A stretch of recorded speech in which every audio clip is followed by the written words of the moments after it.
Mais uma vez, ainda tem muita coisa para acontecer hoje, mas eu não posso me negar a compartilhar com você aquilo que Deus pôs no meu coração, e eu me preparei para ministrar essa manhã, me preparei antes para ministrar hoje, e ontem à noite, enquanto eu digitava, o Senhor foi trabalhando no meu coração. A gente está em dias muito estranhos, não é? Pós-feriadão, carnaval, não sei quem daqui que saiu, não sei se sua escola ganhou, a nossa é EBD, Escola Bíblica Dominical, ela ganha sempre, né? Estava hoje de manhã, inclusive, em atividade aqui, a Escola Bíblica Dominical, a mais antiga e a mais próspera e produtiva. Mas a gente está vivendo dias interessantes. A gente teve um tempo de afastamento lá em Guapimirim, foi um tempo muito gostoso. Quarta-feira a gente contou um pouquinho aqui, nós voltamos na terça, antecipamos um pouquinho, estava havendo um apagão lá em Guapi, Marco Aurélio ficou quase 2 dias sem luz, um calor muito forte, Guapi tem essa capacidade, né? É muito quente no calor e muito fresco no frio. E a gente estava lá desfrutando um tempo de muita comunhão, muito bom. Tivemos uma mini vigília numa das noites, começamos a orar meia-noite, o Senhor visitou vários foram cheios do Espírito Santo, foi muito gostoso. Eles estão por aí, então se você recebeu hoje, como a Asa estava ministrando aqui, alguém assim inesperado, um jovem chegar para você e dizer: eu tenho uma palavra para você, recebe, que tem mesmo, tem alguma coisa nova acontecendo. E foi um tempo muito gostoso. A gente estava afastado do carnaval, do feriadão aqui, né? A gente curtindo, fomos para lá sexta-noite, voltamos terça tarde. E quando eu estava preparando a palavra, eu me baseei no que a gente está lendo. Eu não sei quem está lendo conosco, mas a sua igreja, ela se preocupa com o seu crescimento espiritual. O tema do nosso retiro foi maturidade. Não há como amadurecer sem alimentação adequada, não há. Você teve um filho, lindo esse filho, se você não nutri-lo com a alimentação adequada, ele vai falecer, por mais bonito que seja.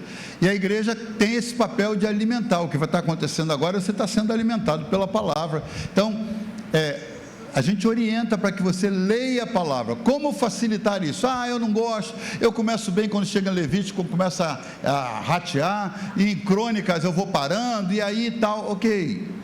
Mais uma vez nós estamos fazendo uma leitura bíblica conjunta, e esse ano escolhemos a leitura bíblica cronológica, diferente da arrumação que a Bíblia chegou para nós, de Gênesis e Apocalipse.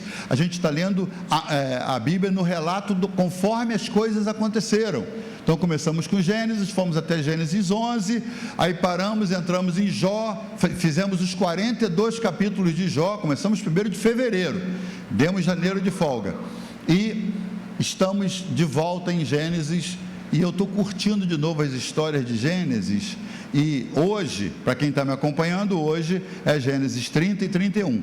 E nós, todos os dias, gravamos um devocional de 4 minutos, de 3 a 5 minutos, normalmente em torno de 3, onde a gente lembra os textos do dia e a gente comenta alguma coisa só para te ajudar, para você não ficar lendo sozinho. Então, isso está na história da igreja, isso está nos aplicativos da igreja. Você vai lá e lê o texto, e aí a gente faz um comentário todo dia que você acompanha no grupo de membros. E o texto de hoje é Gênesis 30 e 31.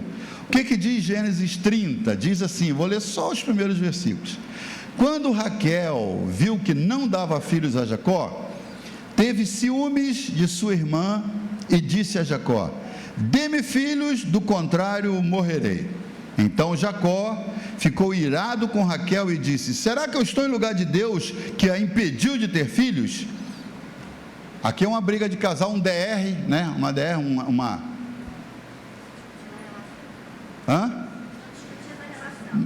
um casal discutindo a relação. Ela tem uma irmã que casou com o marido dela antes, né, num engano, numa armação do sogro, e essa irmã já começou a dar filhos, ela não consegue. Então ela chega um momento em que ela pressiona o marido e diz: dá-me filhos ou morrerei. E ele responde irado: eu sou Deus que não está te permitindo ter filhos. E essa situação bizarra, ela não é isolada. Quando você lê o Velho Testamento, você começa a notar casos que são bizarros até para a sua família, que você acha que é complicado. Você começa a olhar a Bíblia e diz: minha família não é das piores, porque essas famílias aqui de gente de Deus, gente que o Senhor chama de pai da fé, e homens cheios de promessas de Deus. E como eu já escrevi crônicas, entre as coisas que fiz, você não sabia, eu escrevi, tinha um jornal chamado Última Hora, ele acabou, não é? Não sei se acabou porque eu escrevi para ele, mas eu escrevi várias crônicas. Isso quanto tempo atrás? Era casado de pouco, né, amor? Nem casado não era? Meu Deus, então faz muito tempo mesmo. Só de casados temos 43, não é? Então, em 86, tem 46 atrás. Ah, sim, entendi. Há 46 anos atrás, gente, está quase rolando um DR aqui agora. Eu escrevi para o jornal Última Hora, cheguei a trabalhar lá depois, mas eu amava escrever crônicas e ler crônicas. E ontem, quando eu fui estudando, eu falava assim: isso aqui dava uma crônica e tanto. Dava uma crônica, essas histórias de Gênesis. E por ocasião do feriado de carnaval, disse aqui no primeiro culto, o carnaval que a gente conhece hoje, irmão, não é o carnaval de 50 anos atrás. Minha mãe foi porta-estandarte. Meu avô era diretor de escola de samba. Ele compunha os sambas, ele organizava tudo, os temas. E minha mãe era porta-estandarte. Ela era novinha, ela tinha 16 anos. E ela dizia assim, antes de falecer: meu filho, carnaval não tem nada a ver com isso aí. Carnaval era uma festa bonita em que as famílias iam, dançavam, os pais, os filhos, os netos, todo mundo ia para a rua, não tinha essa safadeza que tem hoje e tal. Hoje, carnaval é festa da carne, completamente. E já disse muito bem o Milton Cunha, que é comentarista da Globo, comentarista carnavalesco, ele falou num comentário muito aberto, muito lúcido, ele disse: o Natal é a festa dos cristãos. Você comemora o nascimento de Jesus. A Páscoa é a festa dos judeus. O Carnaval é a festa da macumba. Aí ele falou: gente, não se engane, é tudo orquestrado no batuque. Então você tem sua festa. Você é cristão, festeja o seu Natal. Você é judeu, festeja lá a Páscoa. Agora, é da turma do espiritismo, das religiões afrodescendentes. Ele disse: é isso aí. Ele explicou: quando os portões de uma escola de samba se abrem, não é simplesmente para sair a escola, a bateria sai na frente, liberando os espíritos para que eles possam ir abrindo as ruas, e aí invocam com os seus batuques os orixás e tal. Ele falou: é uma festa que não tem nada a ver com crente, não tem nada a ver com judeu. Isso aqui é uma festa que tem dono. Carnaval tem dono. Então não se engane você dizer: ah, mas eu acho lindo. Não se pode negar, irmãos, eu não posso ser hipócrita. Se você assiste um desfile, esqueça o tema, esqueça o samba enredo. Se você assiste pela televisão um desfile de escola de samba, a criatividade dos homens, os carros alegóricos, o colorido, tudo ali tem pontuação. Então tudo ali tem pontuação. O samba enredo antigamente hoje os samba enredos são dedicações a entidades malignas, né? Se você visse o último carnaval agora, as músicas todas foram feitas, a maioria, e teve escola de samba que inclusive colocou a gente como samba enredo, não foi? Estão pagando um preço alto por isso, né, irmãos? A Josi estava lembrando um versículo do livro de Salmos que diz: com o puro te mostras puro, com o íntegro te mostras íntegro, com o reto te mostras reto, com o perverso te mostras implacável, inflexível. Quer mexer com o povo de Deus? Você não precisa se aborrecer, irmãos. Deus cuida. Deus cuida. Verão outros rebaixamentos, mas falar que a gente é conservador, irmãos, até vi pastores falando: o que é conservado se torna íntegro, se mantém saudável. O que não é conservado apodrece. Então, né, nós queremos no conservadorismo, nós somos assim. Mas foi bom para alguns irmãos, e aqui vou fazer o que nunca faço no púlpito, nunca faço. Mas fica um alerta para você, que esse ano vai ter que votar, esquecendo os dois lados. O Brasil está polarizado demais, como nunca esteve antes, né? Então, ou você é Lula ou ter outra coloração, você pode ter outra preferência, mas na hora de escolher, irmãos, escolha alguém que pelo menos não vai chacoalhar com você e te enxovalhar num desfile de escola de samba. Aquele samba enredo da academia que caiu, da escola que caiu, aquilo foi para o governo antes, leram o enredo todo, viram tudo, então não foi um negócio surpresa, gente, não sabíamos que eles iam fazer gozação dos crentes, da família e tal, não, aquilo tudo ali foi aprovado antecipadamente. Então, não fico pensando, gente, eles não sabiam. Sabia, desceu, aplaudiu, premiou, cumprimentou quem estava fazendo. Então, você como servo de Deus, você como fiel, a sua fé foi para a escola de samba, a sua fé foi para a avenida, não para ser reverenciada, mas para ser avacalhada. Ainda premiou com dinheiro. Então, na hora de votar, meu irmão, seja pelo menos coerente. Seja coerente. Para depois você não vir pedir oração e dizer, pastor, não entendi. Você está vendo claramente quem é que está se candidatando de novo para mais uma jornada aí, que patrocinou, esteve presente. Então, antes o que era lei já não é mais, né? Antes não se podia, mas hoje pode. Hoje pode um candidato ser tema de escola de samba em ano eleitoral e não tem problema. Então, não estou falando de partido, estou falando do Brasil, onde eu nasci e que vou votar no final do ano. Então, se você já sabe, né, fique esperto, fique esperto. Mas sendo semana de carnaval, e tentando fazer uma crônica com o que eu li nos dias anteriores, quando a gente chega aqui em Gênesis, eu estava pensando, se fosse um desfile, porque é um desfile de narrativas aqui, de histórias, mas se fosse um desfile de escola, de samba, Raquel abriria o desfile com o estandarte, dá-me filhos ou morro, e culpando o mestre-sala, que é Jacó, por isso.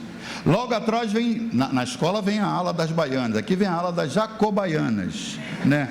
As 4 mulheres de Jacó que fizeram dele um reprodutor de filhos numa batalha bizarra pelo amor de um só homem, porque uma não engravidou, aí manda a serva, deita com minha serva para fazer filho com ele, será como se fosse meu. Aí a outra que já tinha filho falou, então faz também isso com a minha serva. E aí Jacó casa com uma e leva 4, né?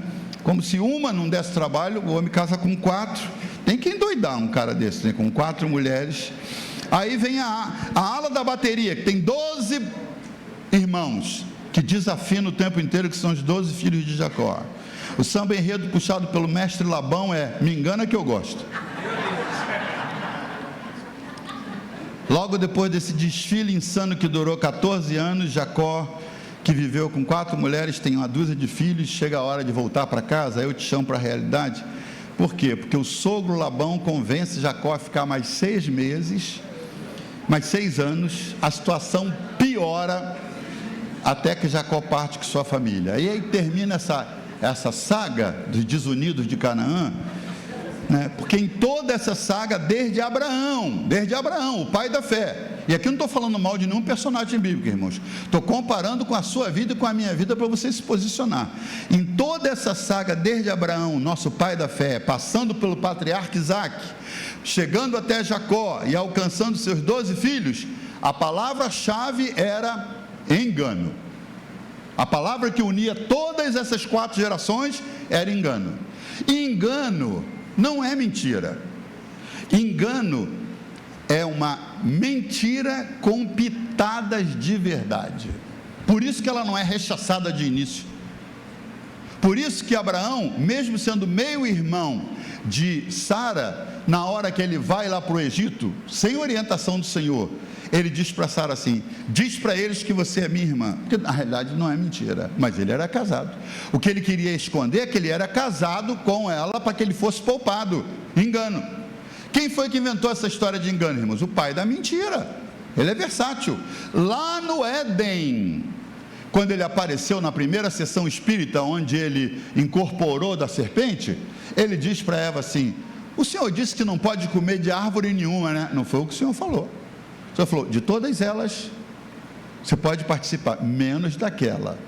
É a mentira, mas com a pitada de verdade. Aí Eva diz, não, ele falou assim e tal, porque ele disse que no dia que a gente morre, não, não é assim não.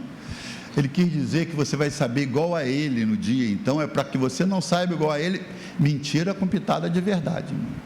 Ele tentou isso com Jesus.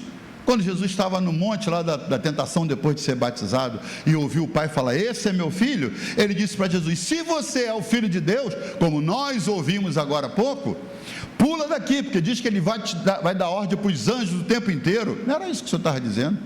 O Senhor não disse, vá pulando das escadas, pulando dos prédios, que os anjos vão te proteger. Era verdade o texto, mas tinha uma pitada que ele colocou ali, para que a mentira soasse um pouquinho diferente, como engano. E engano, irmão, não é uma mentira completa, é mentira com um pouquinho de verdade. E quem inventou isso foi Satanás, lá no Éden. Como pai da mentira, ele sabe que ele já foi identificado como tal. Então mentira, você diz, isso é mentira. Mas então o engano vem disfarçando, e ele tenta não te assustar com uma mentira completa, mas devagarzinho, porque isso soa muito mal, mas ele bota uma pitada de verdade aqui e torna a proposta atraente. E quando ele propôs isso a Abraão lá no passado, pai da fé, que ouviu a voz de Deus e saiu de Ur dos Caldeus com o pai dele, com o sobrinho dele, e foi até Padã Arã, e ali o pai se estacionou, e aí Deus teve que falar com ele de novo, em Gênesis 12:1, e falou, sai agora do meio da sua parentela e vai-te embora. Ele foi, mas levou Ló. Era um homem obediente, era um homem que deixou um exemplo que eu não sei se eu conseguiria sacrificar o filho, ou pelo menos tentar sacrificar o filho que Deus pediu, o filho que ele amava, um homem de 113 anos com um garoto. Ele vai apresentar o Senhor, já tinha mais de 100 anos, e Isaac era novinho, e ele vai apresentar Isaac ao Senhor. O Senhor diz, eu quero que você sacrifique o menino. Ele obedeceu. Ele tem muitas qualidades, o Senhor disse que o que ele fez foi lhe imputado por justiça, por isso ele é chamado pai da fé. Porém o escritor aos Hebreus diz que todos esses, Abraão, Isaac, Jacó, José, todos esses viram a promessa, ouviram a promessa, mas não a viram cumprindo-se, porque havia algo melhor reservado para nós. E é sobre isso que eu quero falar hoje, sobre aquilo que passou pela vida de Abraão, de Isaac, de Jacó, de José e seus irmãos, e que chegou até nós, esse engano que acompanhou as 4 gerações dos patriarcas. Todos eles foram prósperos, e nós estamos falando desde janeiro sobre a importância de caminhar com a pessoa certa. Lembra da proposta que eu fiz? Vamos caminhar juntos esse ano inteiro. Deu vontade de ir embora da Oasis? Fica um pouquinho, adia para dezembro, e nós vamos prosperar juntos, e você vai poder dizer, é verdade, funcionou. A proposta de saber com quem você está caminhando, caminhar com a pessoa certa, e caminhar com a pessoa certa também te leva a prosperar, como Ló prosperou por andar com Abraão. A Bíblia fala de todos esses irmãos. Abraão era rico e ficou mais rico. Jacó, que quando enganou seu irmão, você sabe a história famosa, deixa eu voltar em Isaac um pouquinho. Isaac, filho de Abraão, quando o pai morre e ele vai viver na mesma região onde o pai peregrinou, a Bíblia diz que ele quis, por causa da fome, ele quis descer ao Egito. E nessa descida ao Egito, o que acontece, né, onde ele passa por uma região e tem um líder chamado Abimeleque? Ele passa por ali, e Abimeleque aqui não é um nome pessoal, é um título. Esse Abimeleque também bate os olhos em Rebeca, e sabe que a Rebeca é bonita e vai se interessar. O que faz Isaac, irmãos? A mesmíssima coisa que seu pai fez, ele nem soube, ele nem estava presente. Ele mandou ela dizer que era irmã dele. Eu preguei aqui há tempos atrás sobre espíritos familiares. Você tem 2 opções quando você vê uma coincidência acontecendo geração após geração na sua família. Você pode dizer, é uma coincidência, ou você pode identificar, isso é um espírito familiar. Deixa eu dar um exemplo. O bisavô se matou. O avô, a esposa se matou. O pai se matou. E você já pensou em morte algumas vezes. Por que não tem caso de embriaguez nessa família? Por que não tem caso de divórcio? Por que não tem caso de doenças crônicas? É sempre o mesmo tipo de morte, o mesmo tipo de problemas, o mesmo tipo de tragédia. Isso é um espírito familiar. Demônios não envelhecem. Ele ataca uma geração, e quando a geração seguinte vem, ele só muda para a geração seguinte, e para outra, e para outra, e para outra. Aconteceu com Abraão, pai da fé. Ele tinha uma historinha com o negócio de mentira, irmão. Mentiu, o filho dele, Isaac, patriarca também, mentiu igual a ele, na mesma sessão, do mesmo jeito, mentiu que a esposa era sua irmã. Aí vem Jacó. Aí aquilo que era ruim no pai, piorou no filho, estragou de vez em Jacó. Jacó teve um nome que falava da mentira, ele era suplantador, que passa a perna nos outros. O nome do cara era tão ruim que Deus teve que mudar, porque ele abusava da mentira. E o caso famoso dele foi quando, sendo ele um cara pacato, aquela história que a gente conhece, seu irmão Esaú era o caçador, o pai tinha uma preferência por ele, e Isaac, perto de morrer, velhinho já, cego, diz: meu filho, caça um animal, traz para mim que eu quero te liberar as bênçãos da primogenitura, antes de eu morrer. E ele sai, tadinho, com arco e flecha dele, vai lá para o mato para caçar. A mãe ouve, Rebeca ouve, e Rebeca tinha por preferido o Jacó, e ela chama Jacó e diz: meu filho, tem um plano aqui, ó, rapidinho, vai no quintal, pega um animal, vou preparar e vamos levar para o seu pai, porque eu ouvi ele dizendo: olha, irmãos, isso é uma quadrilha, isso não é uma família. O pai tem um preferido, a mãe tem outro, o pai tem a bênção legítima para dar para o filho mais velho, a mãe programa, olha o que ela programa: meu filho, pega um animal, eu vou preparar, e você vai lá e diz que você é Esaú. Não, mas eu não sou Esaú. Mas você vai dizer que é. Mas ele vai me reconhecer, porque meu irmão é peludão e eu sou liso. Não, pega a pele dos animais que você matou agora e você coloca sobre o braço, põe a roupa do seu irmão para promover o cheiro do seu irmão, a voz de irmão é tudo igual, e você vai lá. Um plano macabro, irmão, bizarro. Pobre do cego está lá. Aí vem ele. Aí ele chega: pai, eu trouxe o alimento que o senhor pediu. Aí Isaac diz assim: a voz é de Jacó. Qual é o seu nome? Qual é o seu nome? Pergunta chave. Falou: vou resolver isso agora. Isaac ceguinho, mas com visão espiritual. Qual é o seu nome? Aí o filho diz assim: meu nome é Esaú. Mentira, irmão. Enganar um pai cego. Viu que o pecado que você cometeu não é tão sério assim diante dos patriarcas? Tem jeito para você, irmão.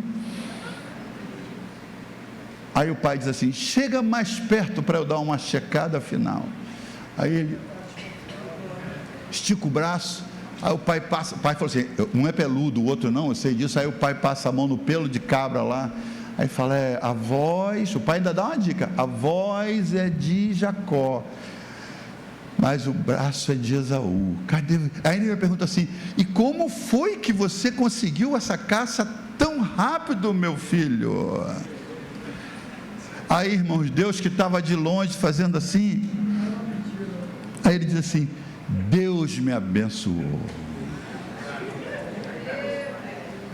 Tu já pregou uma mentira? Aí porque ela parece que dá certo. Quando pergunto se você ainda quer contar o testemunho, irmãos, eu fui lá.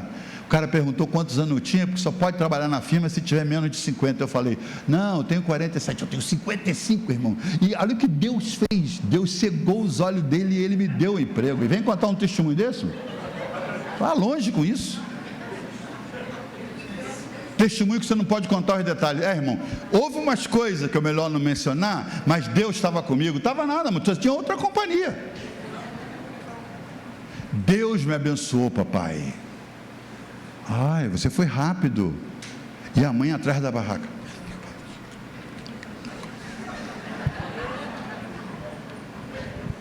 Que culto, irmãos, que culto. Que cena. Aí o pobre come e depois que está satisfeito: vem cá, meu filho, quero te abençoar agora. Caprichou.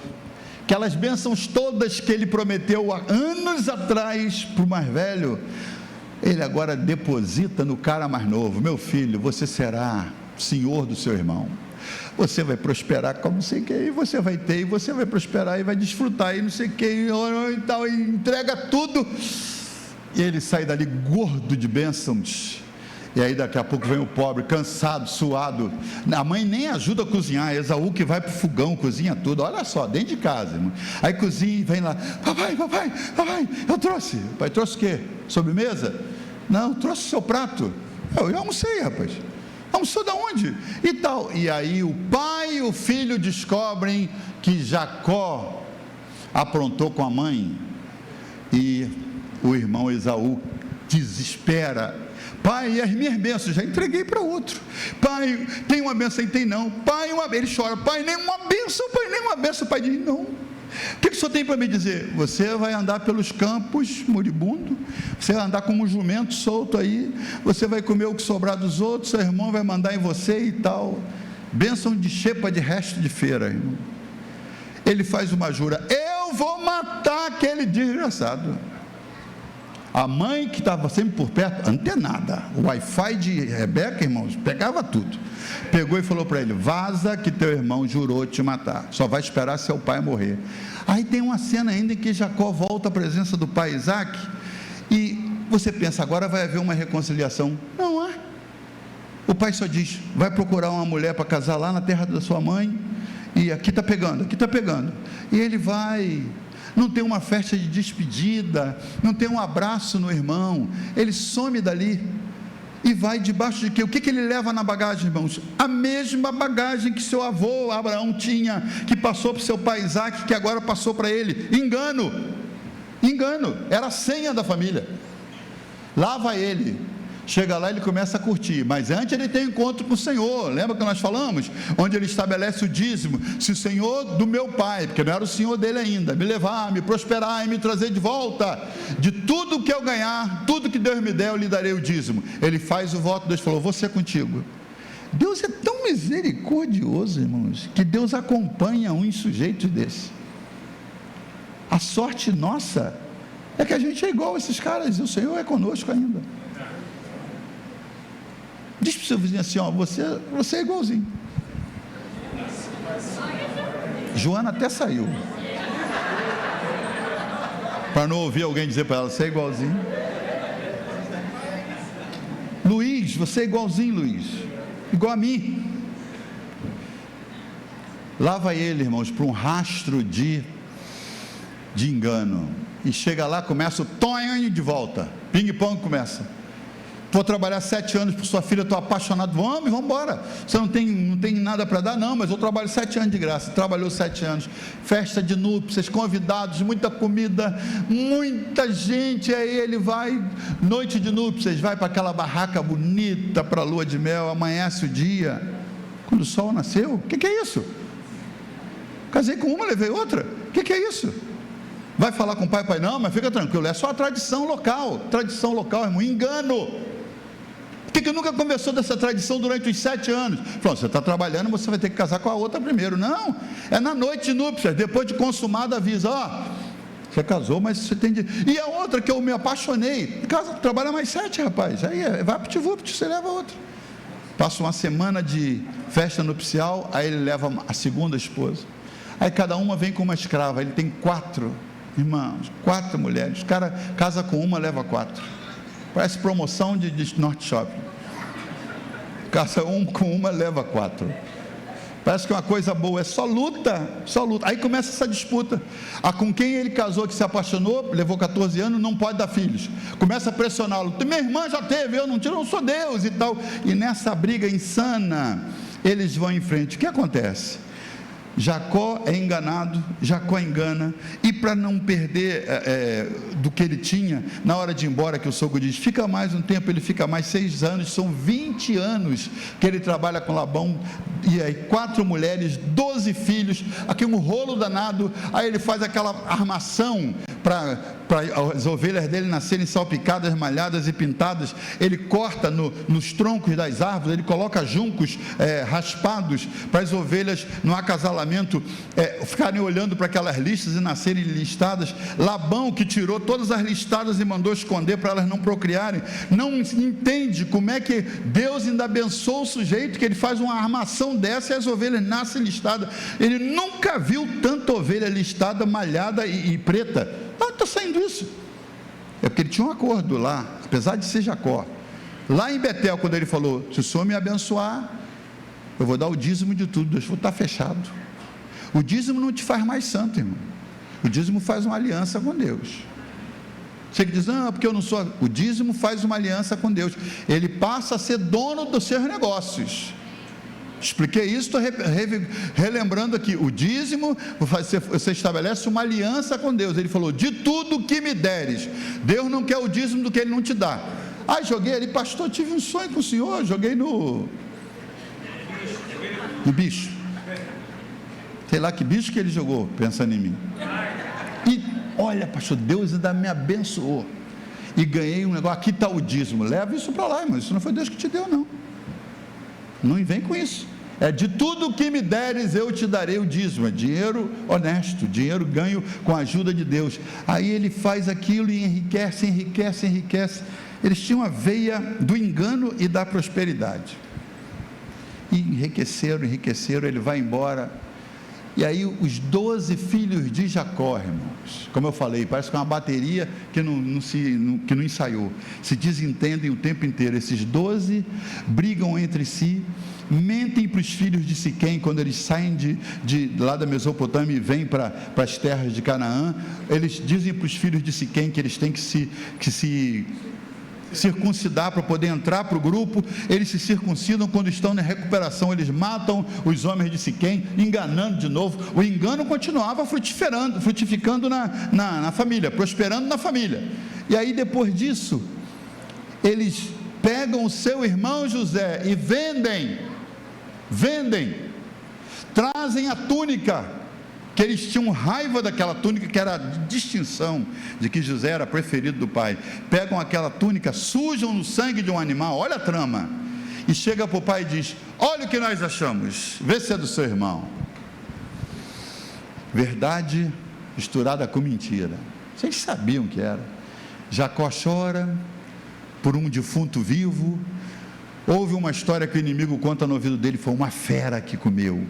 Ele diz: uma fera despedaçou meu filho. Vê lá o que você anda ouvindo do maligno, irmãos, coisa que ninguém disse, você acreditou. Uma fera despedaçou, chorou, não quis ser consolado. Enquanto isso, José foi levado para o Egito, passa pela casa de Potifar, é tentado pela mulher de Potifar, se nega a aceitar o que ela está propondo, vai para o palácio, para a masmorra, fica lá, interpreta sonhos. Depois que ele interpreta sonhos, aos 30 anos, foi preso com 16, foi vendido com 16.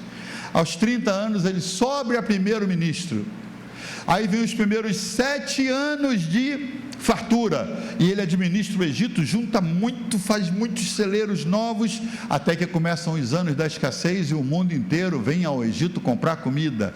No segundo ano, então José já tinha 39, desde os 16, são 23 anos que ele não vê pai, irmão, não vê ninguém. E o adolescente de 16, cresceu, é homem feito, quase 40 anos, só que ele não está com a cara lavada, como egípcio. Ele fala agora o árabe, e aí ele usa aquela indumentária, aquele queixo colorido que os egípcios usam, os governantes usam, aquele turbante colorido, e aí ele está todo disfarçado, ele está todo diferente. Mas os irmãos que ele viu já mais maduros, eles engordaram, eles perderam o cabelo, mas são os mesmos irmãos. Quando eles entram na sala do atendimento e vem lá o primeiro-ministro, eles nem imaginam quem é, mas José olha assim aquela gangue e fala: olha eles aí, estão todos vivos. Aí imagina a cabeça de José, irmãos, não é? Com os guardas do lado dele, e ele olhando: olha ali, olha Simeão, seu safado, Judá, Rubem, você aprontou tanto. Ele olhando, pensando, e aí ele começa a dizer: o que eu faço agora com esses caras? O que eu faço? A veia da mentira corria em José ainda, irmãos, porque ele era bisneto de Abraão, neto de Isaac, filho de Jacó, corria na veia dele. Então ele ainda deu vazão àquele sangue contaminado de mentira, e ele faz um joguinho.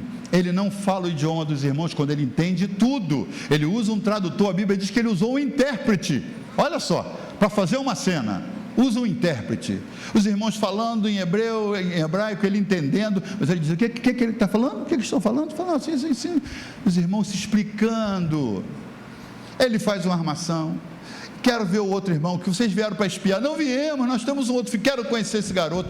Faz os caras voltarem lá em Canaã, meu Deus, os caras depois voltam com o filho para convencer o pai, para liberar, que já perdeu José, agora perder Benjamim, e aí Benjamim vem, quando chega ali, ele faz um jogo, manda esconder a taça de prata dele na roupa de Benjamim. Quando eles estão no caminho, indo embora, ele manda os guardas perseguirem. Por que vocês fizeram isso? Vocês não sabem que eu tenho um espírito que adivinha coisa? Tem nada, irmão. É uma mentira atrás da outra, é um desfile carnavalesco. É os desunidos de Canaã.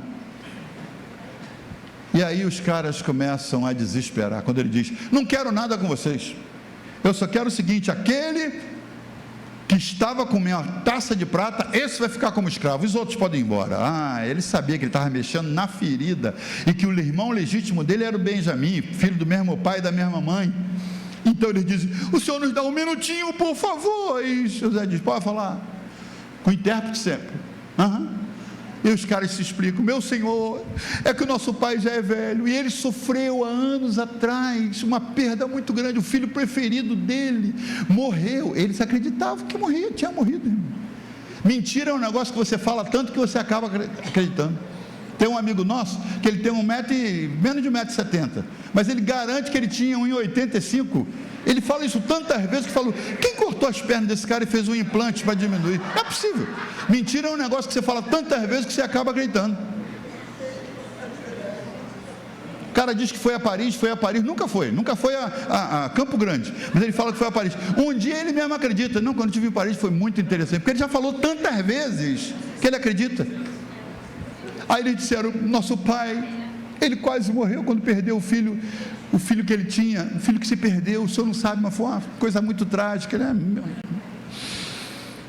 E o outro filho que ele tem agora, da mesma esposa, os únicos dois, um morreu, e o outro é esse aqui que o senhor quer pegar de escravo. Se a gente voltar para papai sem esse garoto, ele infarta de vez. Ele vai morrer, o velho vai morrer do coração. O senhor pega mim, pega o outro, pega qualquer um de nós aqui, mas o senhor deixa o garoto e tal.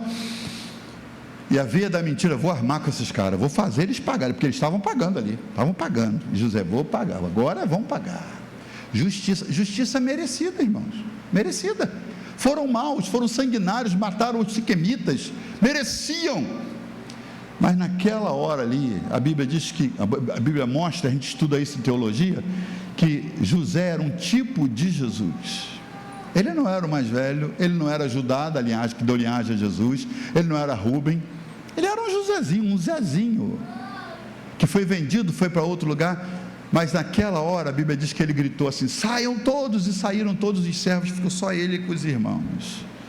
Ele diz assim: venham aqui. Aí ele começa a falar no idioma deles: venham aqui, eu sou José, vosso irmão. Você já imaginou essa cena? Arregalar os olhos, ele deve ter tirado o turbante: eu sou José. Os historiadores acham que ele mostrou as marcas da circuncisão para dizer para eles: eu sou hebreu igual a vocês. E eles olharam uns para os outros, a Bíblia diz: não sabiam o que dizer. José sabia o que dizer. José sabia: ninguém volta, fica tudo como escravo agora, vocês são assassinos, vocês enganaram meu pai, vocês me enganaram, vocês mataram os siquemitas, vocês merecem prisão e vão ser presos. E ele era autoridade, guardas ao redor, prenda todo mundo. Mas a Bíblia diz que o que Abraão não fez quando enganou o rei do Egito, o que Isaac não fez quando enganou Abimeleque, o que Jacó não fez quando enganou seu irmão, seu pai, não há um registro, eu procurei, não há um registro nem de Abraão, nem de Isaac, nem de Jacó, nem dos irmãos de José, nem um registro dizendo assim: me perdoa. Não tem esse registro na história dos patriarcas. Esse conceito de perdão parece que eles não sabiam que existia. Mas o tipo de Jesus que era José, ele falou: faço perdão, faço justiça ou promovo perdão? E aí ele solta uma frase famosa que ele diz assim: vocês fizeram o que era mal. Quando alguém errar com você, irmão, não engula, pontue, diga: oh, irmão, não gostei. Isso resolve um montão de problemas. Às vezes a pessoa faz de novo porque você não disse assim: eu não gostei. Você faz cara que não gostou, mas não diz. Tem a liberdade de dizer, se você é da Oasis, tem a liberdade de dizer assim: ó, não gostei do que você fez. Faz mais não, tá bom? Porque se ele fizer de novo é porque ele é pecador mesmo, que ele já sabe que você não gostou. Ele falou: o que vocês fizeram foi mal, vocês foram perversos, mas o meu Deus, Ele transformou a maldição em bênção. E se vocês vão ter comida para levar para casa hoje, é porque Deus, prevendo tudo isso, me colocou aqui para que eu pudesse guardar comida para salvar vocês e nossa família. Então Deus transformou a maldade que vocês fizeram, a maldição que vocês lançaram, Deus transformou em bênção. Em outras palavras, estão liberados, podem levar o Benjamim, façam mais, busquem meu pai, já que ele está vivo, traz para cá para viver. E os últimos anos de Jacó foram vividos no Egito, em Gozém, na melhor região dada pelo próprio faraó, que era amigo de José. Por quê? Porque José decidiu virar a chave e falou: acabou aqui agora, nem do meu bisa, nem do meu avô, nem do meu pai, nem dos meus irmãos, estou virando a chave. Quem é que se lembra dos nomes dos 11 irmãos de José? A gente lembra de um ou outro. Você já botou o nome de Naftali no filho? De Gad, de Dan?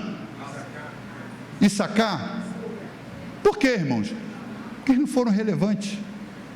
Agora, José está entre os 3 nomes mais populares do mundo. Por quê? Porque José resolveu mudar, virar a chave, dizer: a história da minha família muda aqui. E anos mais tarde, quando Jesus, o antítipo de José, nasceu, Jesus veio ensinar para o mundo uma coisa nova, um conceito novo que o mundo parece que não praticava. Ensinou perdão. Traz a mulher, joga aos pés dele e pega em adultério. Eu não te condeno, eu te perdoo, vai e não peques mais. Pedro vem e nega 3 vezes. Eu te perdoo, Pedro. A multidão diz: Barrabás, ele diz: eu perdoo a multidão. Está na cruz sendo crucificado. Pai, perdoa-lhes, porque eles não sabem o que fazem. E disse mais para nós: se vós não perdoardes as vossas ofensas que fizeram a vocês, também vosso Pai Celestial não vos perdoará. Perdão é algo indispensável, fundamental, se você quer prosperar em Deus. E você que está ouvindo essa palavra, agora eu cheguei no ponto que eu preciso, você pode ficar de pé. Você foi trazido hoje aqui para se lembrar disso. Você precisa perdoar. Quer prosperar na vida, sim ou não? Sim. Faça como Jesus, perdoe. Para com essa história de vingança, irmão. Isso não é coisa de servo de Deus, não. Vingança. Ah, pastor, eu perdoei, mas está aqui, ó. Faça outra. Perdoa. Perdoar não é uma amnésia em que você assim, não, ele fez alguma coisa comigo, você sabe? Eu já disse aqui. Eu tenho um companheiro de ministério que trabalhou comigo, foi amigo da família, alguns aqui conhecem muito bem. Mas se eu estiver numa cidade e ele quiser, como ele já tentou, já me encontrou de novo e disse: já não vamos trabalhar juntos? Eu falei: vamos trabalhar juntos pelo reino. Você no sul e eu no norte, mas junto não dá mais, porque ele é muito mais esperto que eu. Então, para ele me dar uma rasteira de novo, eu vou bobear e vou acreditar e vou cair. Então, como eu não vi mudança nesse jacobino com quem eu trabalhei, não vi nenhum arrependimento nele até hoje. Porque arrependimento, irmão, não é um negócio velado no coração. Eu me arrependo aqui dentro. Não. O arrependimento, como diz pastor Cote, o seu arrependimento tem que ser mais escandaloso que o seu pecado. Pecou, lesou alguém, que o seu arrependimento seja mais escandaloso. Que as pessoas digam: ele está quebrantado mesmo, caramba, ele está arrependido. E a mensagem de Jesus foi: arrependei-vos. A mensagem de João Batista foi: arrependei-vos. A mensagem de Pedro no Pentecostes foi: arrependei-vos. Por quê? Arrependimento fala de perdão. Quer o perdão? Se arrependa. E se alguém te magoou, ainda que não te peça perdão, perdoe. Amém. Acaba com essa história de vingança. O Senhor diz em Deuteronômio 35 e repete em Romanos 12: minha é a vingança, eu retribuirei. Minha é a vingança, diz o Senhor. Deixa eu te dar um conselho final: para de entulhar no coração ofensas que você recebeu na vida.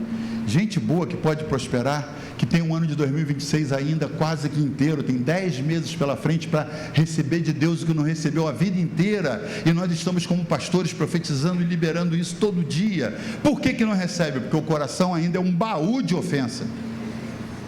Retém as coisas que te fizeram. Você tem um Deus no céu que zela por você? Então, se te lesaram, irmão, Deus deixou. Deus deixou.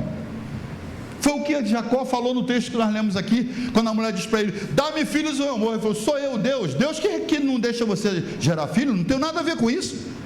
Deus não deixou acontecer, ou Deus deixou que acontecesse. Então, se você é servo dele, diz: se eu estou passando isso, como disse Jó, Deus me deu, Deus tomou, bendito seja o Senhor. Você não está aqui para ficar guardando no coração o nome de pessoas que te magoaram. Um patrão que me mandou embora. Quando, irmão? Agora não, eu tinha 18 anos, está com 60. Ainda está com esse patrão guardado no cabeça, ele já morreu, irmão, esquece isso. Para de entulhar lixo no seu coração. Sobre tudo que se deve guardar, Provérbios 4:23 diz: guarda o teu coração, porque dele procedem as saídas da vida. Sabe o que Deus quer de você? Deus quer você limpo. Deus quer você leve, Deus quer você solto, para te fazer próspero e abençoado. Quero orar por você nesse dia, esse início de tarde. Eu creio com todo o meu coração que esse ano é um ano diferenciado. Vamos começar a ministrar em março aqui sobre algumas coisas que você nunca ouviu e que você vai precisar fazer se você quiser fazer. Acho que eu testei primeiro nesse mês de fevereiro para poder te ensinar em março. Mas hoje eu quero orar por seu coração, que não pode ser abençoado por Deus, que ele está carregado de ofensa, coisas que te fizeram, e você não consegue. Você está considerando que as pessoas são perfeitas, elas não são perfeitas. Tem um imperfeito aí do seu lado, irmão, e do lado dessa pessoa tem outro imperfeito que é você. Para de julgar as pessoas com o seu padrão é falho. E quando você julga as pessoas, a Bíblia diz, palavras de Jesus: com a mesma medida com que medirdes, também vos medirão de volta. Você é rígido, vão te medir com rigidez. Nós trabalhamos com um pastor que é um ícone, foi um mestre para mim, me ajudou, me impulsionou, me alavancou, ensinou muitas coisas que hoje eu faço, mas era muito rígido.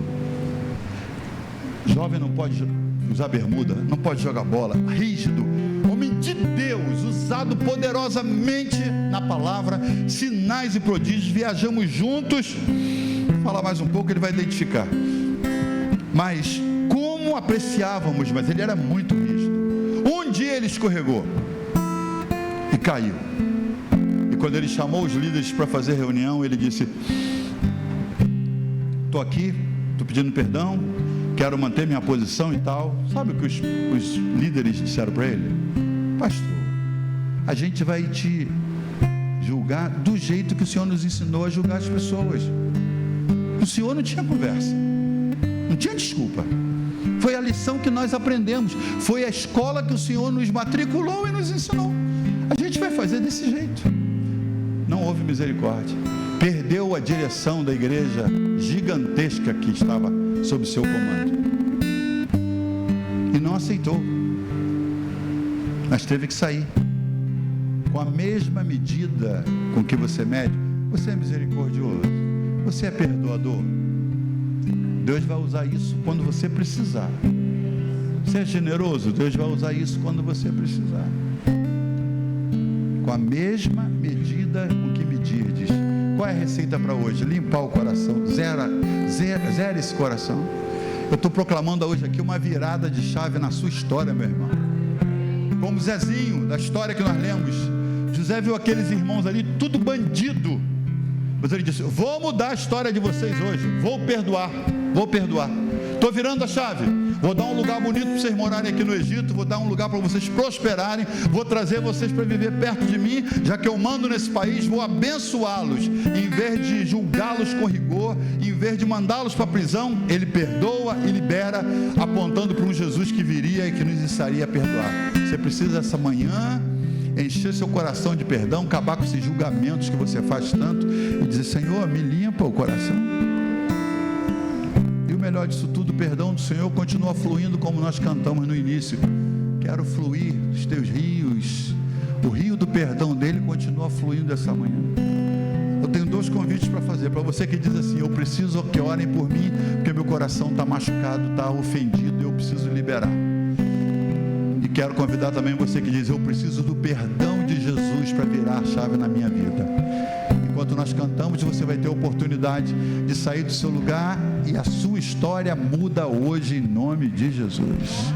22 de fevereiro vai ser o dia em que você vai lembrar: minha vida mudou, minha história mudou, aquela página amarelada virou e um capítulo novo começou a ser escrito. Tome coragem, saia do seu lugar e venha à frente enquanto nós cantamos. Porque tudo que há dentro de mim necessita ser mudado, Senhor. Porque tudo que há dentro do meu coração Rompa com você mesmo e vem. Porque tudo que há dentro de mim necessita ser mudado, Senhor. Porque tudo que há dentro do meu coração Pedir aos pastores que nos ajudem a orar, os ministros da casa de Deus. Vamos orar por essas pessoas. Vamos. Que ninguém fique isolado aqui sozinho. Os líderes de ministério para nos ajudar. Venham, líderes. Vamos estar orando por essas pessoas. Cada um com um, por favor. Senhor Jesus, já não quero ser igual. diga isso para ele: já não quero ser igual. Renova-me, Senhor Jesus. Põe em mim teu coração, faz o transplante, Senhor.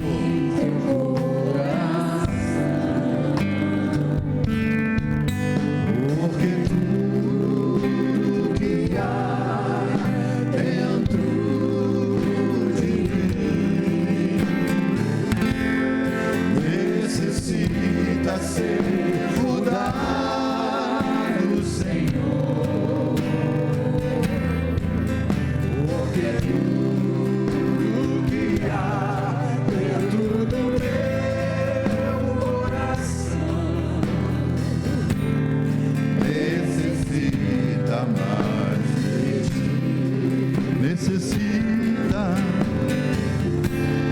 Necessita mais de ti. Necessita mais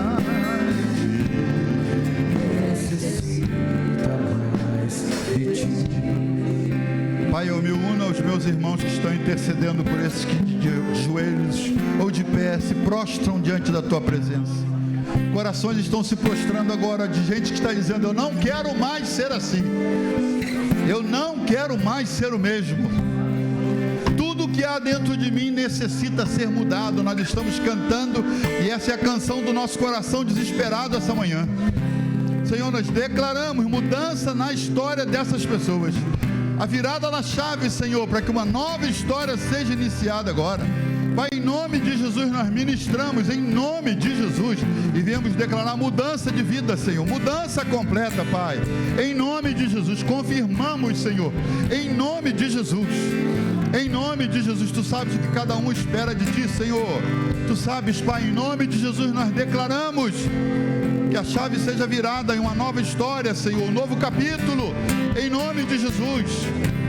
Vira essa página amarelada, Senhor, e que um novo capítulo seja iniciado em nome de Jesus. Em nome de Jesus nós declaramos. Em nome de Jesus, em nome de Jesus, em nome de Jesus. Se você crê, diga amém, dê um aplauso ao Senhor. Glória a Deus. Paz gente, muito obrigado, Senhor, por tua alegria que é conosco. Muito obrigado, Senhor, porque nós queremos ser maduros e somos felizes por aprender em Ti sobre maturidade. Agora, Senhor, continua em nosso meio, dá um tempo gostoso para nós enquanto almoçamos. Ó Deus, e leva os teus filhos em paz para casa seguros. É assim que nós oramos em nome de Jesus. Amém. Que Deus abençoe.